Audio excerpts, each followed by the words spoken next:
Então, ainda no primeiro capítulo, a gente vai ler agora sobre os 3 estágios da consciência. O desenvolvimento da consciência humana passa por 3 estágios. O primeiro é o conhecimento subconsciente.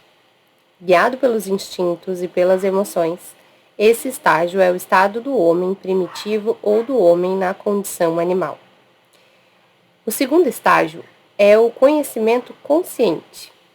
Ele se caracteriza pela busca de informação, que forma o intelecto, mas no final das contas, acaba espiritualmente vazia. Esse é o estado do homem moderno, ou do homem na condição de pensador.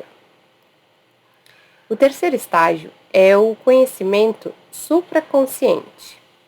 Esse é o estado de total renúncia a todas as soluções intelectuais, a toda necessidade de controle ou planejamento. Ele é caracterizado pelo desconhecimento consciente e é o estado do homem divino, ou co-criador. Você está vivendo numa época em que o estágio 2 está chegando ao fim e o estágio 3 está começando. A passagem para o terceiro estágio requer que se viva de um modo diferente, tanto no nível individual quanto no coletivo. Ela requer que se repudie a mente controladora. Requer que se faça uma investigação cuidadosa da mente, dos medos que a fundamentam e da futilidade das suas criações. Por viver com medo, a mente lógica, egóica, busca segurança, mas nunca a encontra. Pelo fato de nunca investigar os próprios medos, ela é sempre guiada pelo medo inconsciente, e suas criações são projeções inconscientes desse medo. Isso inclui todos os tipos de drama de relacionamento. É preciso encarar o medo, é preciso lidar com ele. É preciso torná-lo consciente. Isso derrama luz na escuridão. Acaba com a cisão entre ego e espírito, entre interior e exterior. A luz que surge quando se explora totalmente a escuridão não é a mesma luz que existe quando a escuridão é evitada. No estágio 1, você evita a escuridão porque tem medo dela. No estágio 2, você a afasta ao tentar explicá-la. E no estágio 3, você aceita a escuridão e a integra.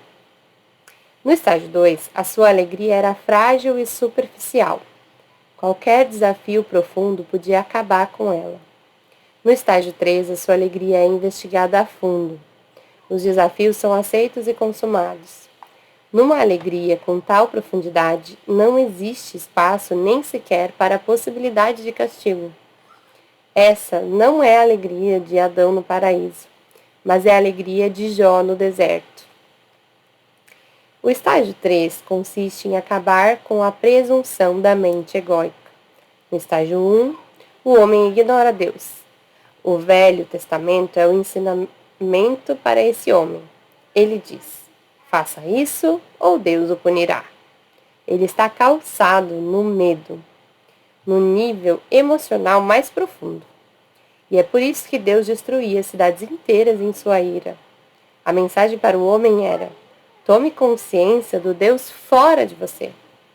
No estágio 2, o homem tem consciência de Deus, mas ainda está separado dele. O Novo Testamento é ensinamento do homem no segundo estágio. Ele diz: Deus não é vingativo. Ele ama você e lhe pede que venha e aceite seus ensinamentos. A sua vida será mais feliz se você deixar que Deus participe dela. Os ensinamentos do estágio 2 focalizam o que você perderá se não deixar que Deus participe da sua vida. Trata-se do ensinamento da persuasão, embora ainda se paute no medo e na separação. Os meus ensinamentos sempre foram do estágio 3. Eu sempre digo a você: você encontrará Deus no próprio coração e no coração dos seus irmãos.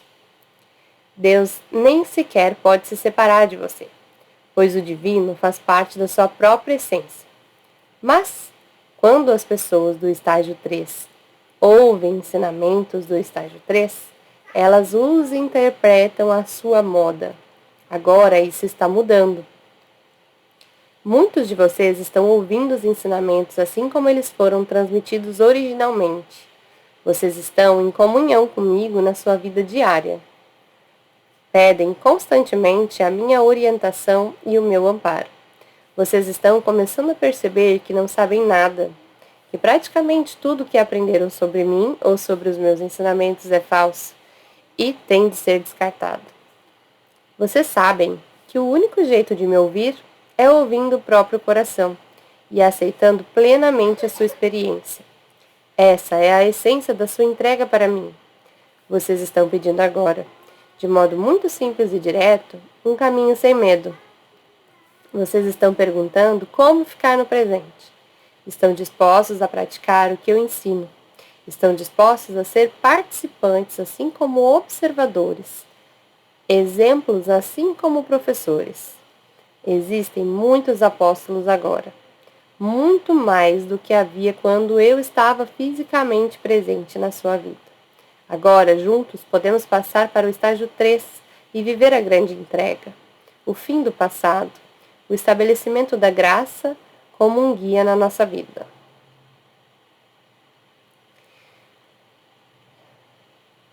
Graça e deslealdade. Será que eu estou pedindo a você que deixe de lado todos os planos e pensamentos sobre o futuro? Sim, definitivamente estou. Toda a necessidade de pensar sobre o que vai acontecer daqui a pouco é um apego ao passado. É o medo mantendo você no medo. Reconheça isso. Não tenha nenhuma ilusão quanto a seus planos. No entanto, tenha compaixão por si mesmo. A sua maior responsabilidade é amar a si mesmo e ser gentil consigo mesmo sempre. Não se torture porque não consegue parar de fazer planos. Mas observe os seus planos e o que acontece com eles. E observe que o que acontece quando você consegue deixar os seus planos de lado.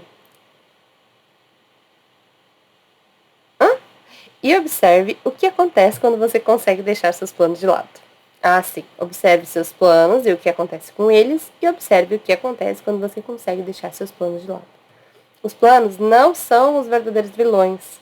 Eles só são o resultado do seu apego ao passado.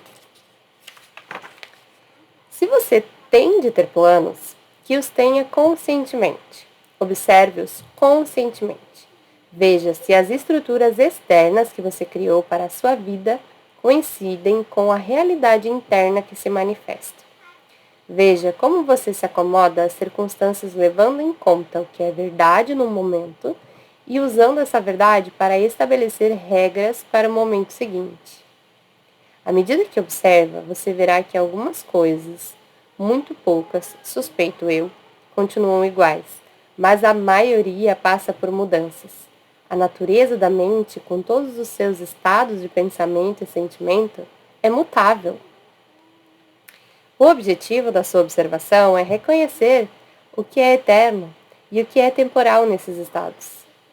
O eterno deve se tornar a base de toda a estrutura da sua vida, e o temporal deve ser descartado a cada momento. Não se desespere ao descobrir a temporalidade da sua mente. Ela não é ruim e nem precisa ser condenado. Reconheça os fluxos e refluxos dos seus pensamentos e sentimentos. Reconheça-os sem julgá-los, e isso levará a transpor os próprios limites que eles parecem apresentar. Só o apego aos estados mentais gera sofrimento, não os estados mentais propriamente ditos. Eu já disse muitas vezes, não construa os seus alicerces sobre uma base instável. Não construa a estrutura da sua vida sobre o que é mutável. Deposite a sua fé onde ela é segura, no leito rochoso da sua experiência. Haja com base na sua fonte interior de paz, não nos seus desejos. Pois os desejos são passageiros, enquanto a paz é eterna. Os relacionamentos que contribuem para a sua felicidade, para a sua paz de espírito e para a cura das suas feridas merecem sua atenção. Todos os outros são estratégias para ajudá-lo a aprender as suas lições, planejados para motivar o seu despertar, mostrando-lhe como você é desleal consigo mesmo. Oportunidades para cultivar relacionamentos problemáticos existem em abundância. 95% do terreno psicoemocional com que você se depara na vida não são propícios para construções. Uma parte dele é feita de rocha áspera e implacável. A outra parte de sedutora areia movediça. Se você se valoriza, não construa seu ninho nesses lugares. O engano pelo qual você passará não será culpa de ninguém, porque sempre que somos enganados, isso é o sinal de que estamos enganando a nós mesmos. Seja gentil consigo mesmo. Ninguém mais pode consertar a sua vida ou lhe dar a alegria que você já tem no coração. Construa sobre o que você tem, não sobre o que você quer, pois o querer é uma ilusão passageira. Assim que o desejo é satisfeito, outro o substitui. A cadeia de desejos é infindável. Ela sempre o leva para longe de si mesmo. O pântano dos desejos é um péssimo lugar para lançar os alicerces da sua casa. Os melhores relacionamentos são fáceis, pois as duas pessoas são respeitadas. Elas se dispõem a ser honestas, sem segredos. O diálogo é possível. Com o diálogo, a intimidade cresce e a constância se estabelece. O que é verdade hoje também será verdade amanhã. E, no entanto, além dessa simples verdade, o amanhã é completamente desconhecido. Esse é um terreno sólido. É aí que devem ser lançados os alicerces da sua vida. Você já ouviu a expressão "a pressa é inimiga da perfeição"? É verdade. Tudo que você valoriza profundamente tem toda a sua atenção e carinho. Você nutre, rega e faz com que floresça em toda a sua exuberância e verdade. Isso não acontece do dia para a noite. Não acontece exatamente como ou quando você quer. Floresce com o seu comprometimento, com a sua constância e com a sua devoção. O que você ama prospera, desenvolve-se, cria raízes e asas. Esse é o movimento da graça na sua vida. Como você vê, não é só uma questão de abandonar os seus planos, embora essa atitude sem dúvida leve você ao limiar da paz. É uma questão de descobrir o que é real, o que é verdadeiro, o que é constante e digno de confiança dentro de você. Se descobrir isso, você poderá oferecer essa descoberta ao outro. Isso é, na verdade, a única coisa que você pode oferecer que não seja um ataque. Encontre o que é sólido dentro de você e pare de buscar a solidez nos outros. Essa solidez nunca vem de fora. Se a sua vida estiver calçada na verdade da sua experiência, então essa verdade pode ser compartilhada. Mas se você busca fora de você a verdade, o amor ou a salvação, você vai se desapontar muitas vezes. Só o respeito por si mesmo faz com que o ser amado se aproxime de você. Aqueles que se viram do avesso em busca de amor, simplesmente afastam o ser amado. Quem é o ser amado, afinal das contas? Ele é só o espelho do seu próprio comprometimento com a verdade. Quando você repousa na paz, o ser amado repousa dentro de você. Quando ilude a si mesmo, com qualquer pessoa, o ser amado lamenta. A graça está no comprometimento constante consigo mesmo. Um comprometimento que diz não, gentilmente, a todas as pessoas que tentam fazer você trocar seus sonhos pelos delas. Você não tem apenas de dizer não ao convite para iludir a si mesmo, mas dizer não sem julgamento para que o outro não seja culpado da sua desgraça. A ilusão do abuso acaba tão logo a vítima deixa de ser vítima, tão logo a pessoa concorda e diz: não, isso não está bom. Por favor, pare. Toda a sua experiência física é um despertar para a responsabilidade que você tem consigo mesmo. Você veio a esse mundo para iludir a si mesmo nas mãos do seu irmão. Ele é simplesmente um instrumento da autotraição.